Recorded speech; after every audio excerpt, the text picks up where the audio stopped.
Welcome to the Inspiring You Show. If we haven't met, friends, I'm Henry. So, I've had so many questions about what is even the significance of the solar eclipse. So, let's talk about the energies at play right now. First of all, the solar eclipse is a reset time, friends. It's a powerful, beneficial portal that can support shifting consciousness in the collective consciousness and in your own personal energy field. So, this is a time of integration and understanding that whatever is currently coming to the surface is being called to be seen, fully processed, cleared when ready, and then to be complete so that way a shift can be made. So, what happens if you're not doing this?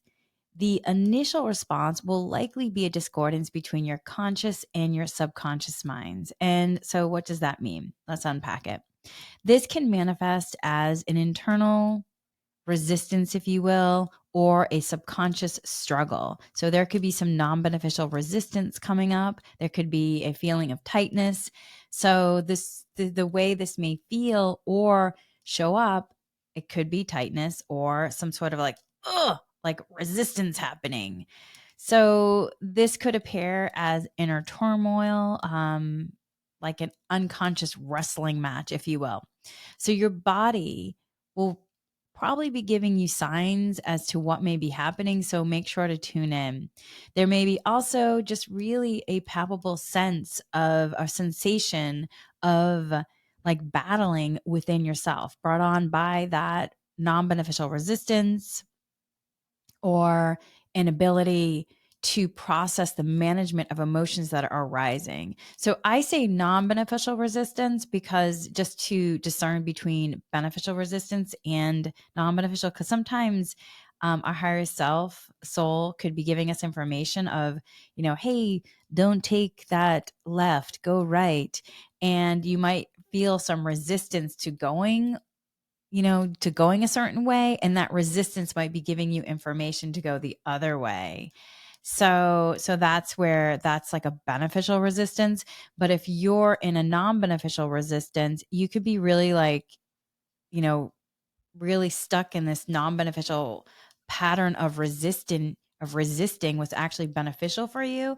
And so that could be really locking you in from allowing you to make greater changes in your life that in your heart you really want to be. So just to kind of give that clarification on why I use that language. So again, there could be a palpable sense of sensation of battling within yourself brought on by that aspect of resistance that I'm talking about, or it could be an inability to process the management of the emotions and thoughts that are arising. So there may be times, my friends, when you might be finding yourself like grappling with an intense energy simply because you're just not sure how to manage the things that are beginning to emerge, and you may not understand how to process the things that are coming to the surface. So, this often results then from the struggle to handle the surge of emotions and thoughts that eclipse can actually bring to light. And so that's where then using tools can be really helpful. Tools, self-realization tools, mindfulness tools, meditation, energy healing work, that can all really be super supportive at this time, even more so.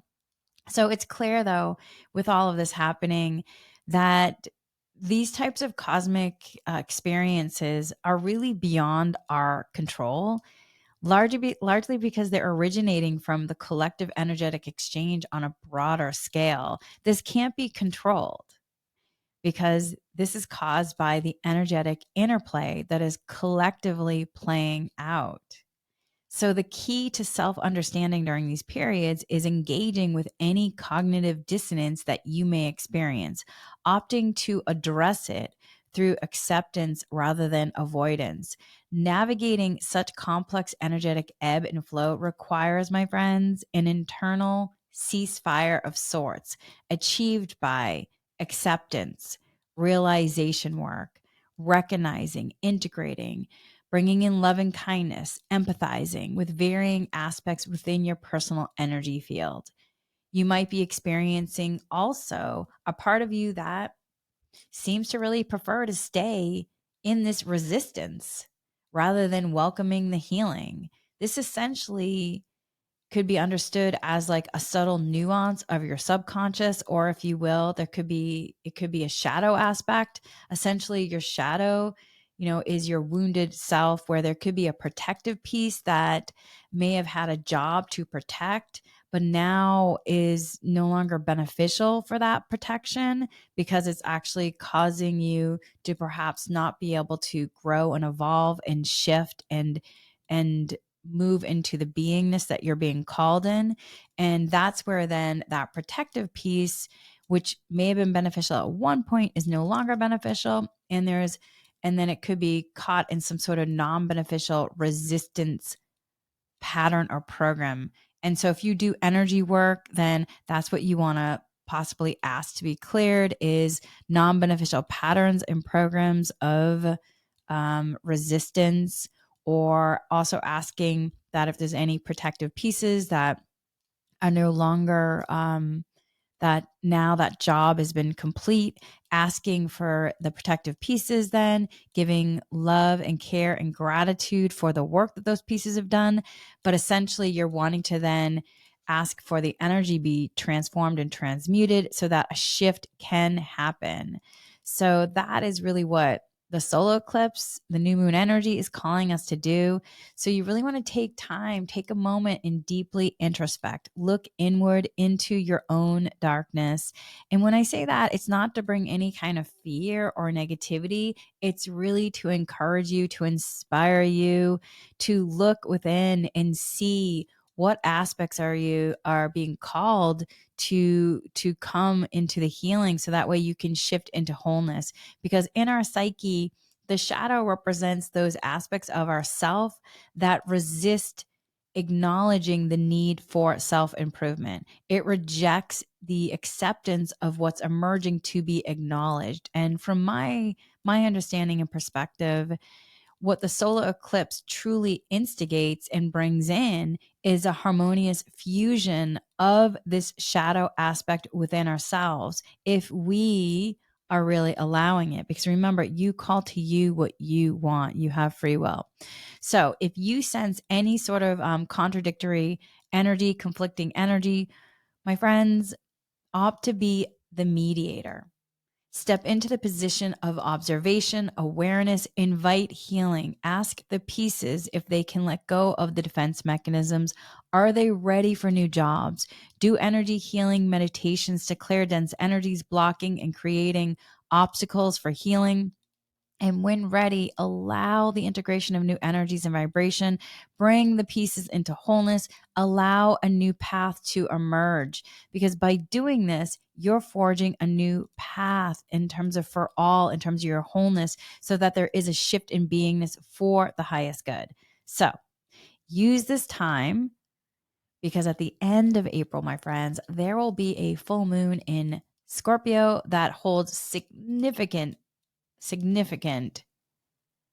power, potency. Scorpio highlights the essence of shadow work and encourages self improvement. So, through this transformative time, your surroundings may seem tumultuous due to the energies acting as a catalyst for transformation, a catalyst for change. These powerful forces, these powerful beneficial energies are not designed to subdue, but to stimulate fresh opportunities.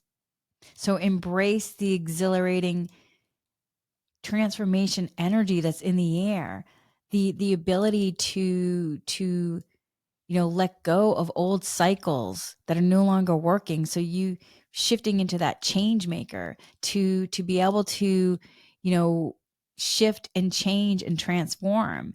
So that way, if you're connecting into this energy, it will support you in shifting in an easier way with grace, which is also one of the energy themes of the month.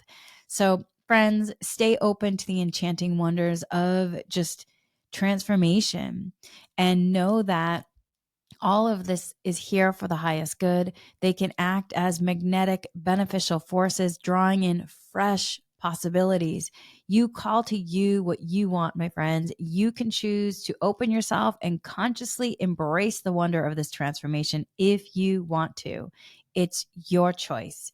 Keep in mind, these cosmic energies will affect you whether you choose to acknowledge them or not. Regardless of your will, your human essence will experience it because it's a universal occurrence. And yeah, so I really encourage you all to be curious about it.